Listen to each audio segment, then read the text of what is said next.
right, welcome back, everyone. And gather around. I have an absolutely amazing box and toy to show you today. But before I do, please take a second to subscribe and join the coolest kids on the internet, bar none. And you can check out the coolest toys on the internet, bar none. That's even more important. So anyway, with that out of the way, I have for you a very, very cool Space Patrol robot car.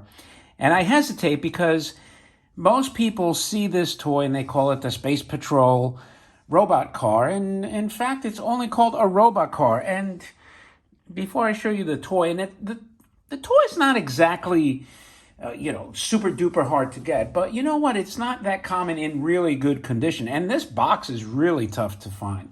So let's check out some of this beautiful graphics on here. I mean, honestly, this reminds me of the really rare Ichiko Space Patrol car that sold for $42,000 at the Griffith auction back in 2000, so 21 years ago. In fact, this would give it a pretty good run for its money. Now, the depiction of the robot is very similar, in fact, and you have this robot cruising around in his Mercedes convertible. Looks like the 300 SL, the roadster version of the Gullwing, which would be really cool, right? They're too bad they didn't do a Gullwing.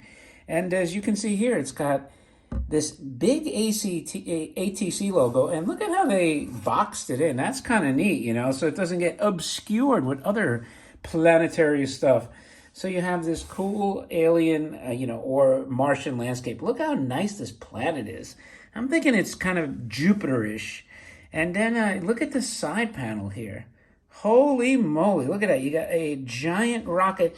And this car defies physics. It defies the laws of gravity. It just floats and drives wherever the heck the robot wants to go. And you know what? God bless him.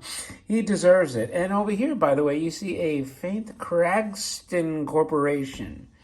So it's not branded a Kragston car anywhere else but there.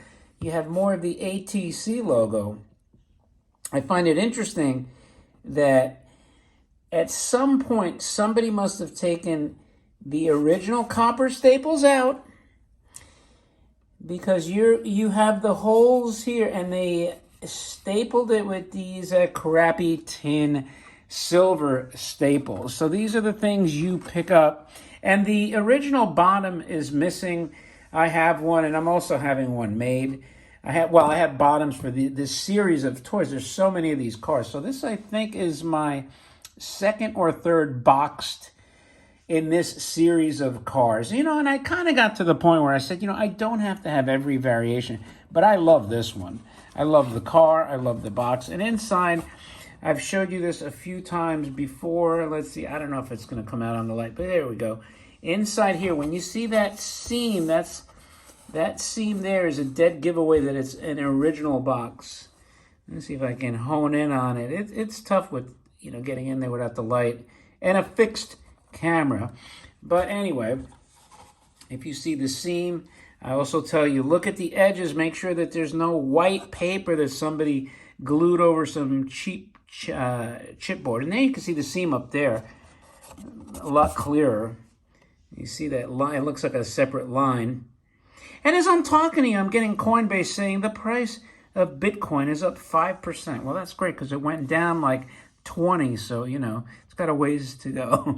Anyway, I think that's it for the box. I mean, like I said, I absolutely dig this box. Just even this alone. Look at that.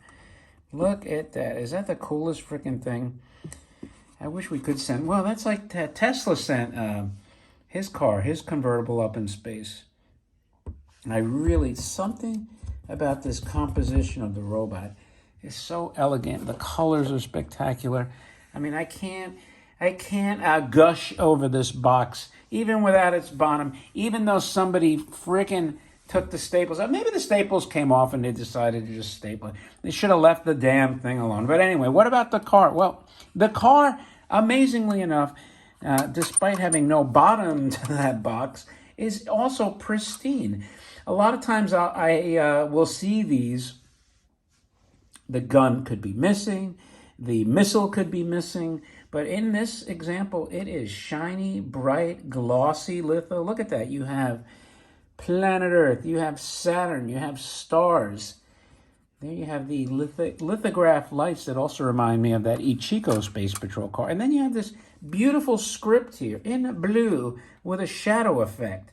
I mean, this stuff, you know, in totality is a tremendous artistic achievement, in my opinion. And then look at the robot. I mean, you got so much stuff going on here with this particular guy.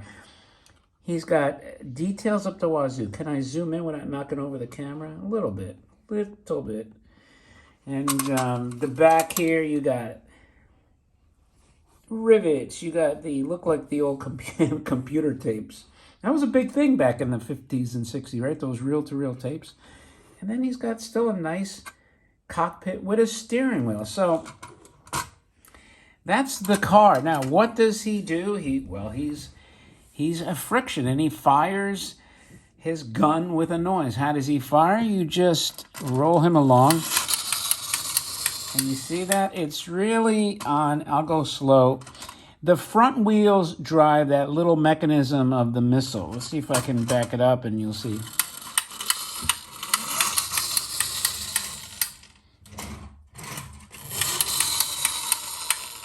It's hard to get it on camera because it's just, you know, we're not following it. But so the front wheels, right? If I turn the front wheels, you see the action here. Goes back in, retracts.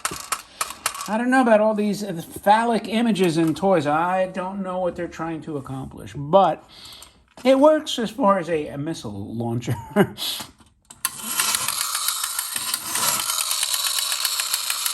There's your noise and your clicking, which is supposed to be the gun. Man, is this something you could roll all day, just sit here and say, oh my God, I got this beautiful robot car and I could just roll them along,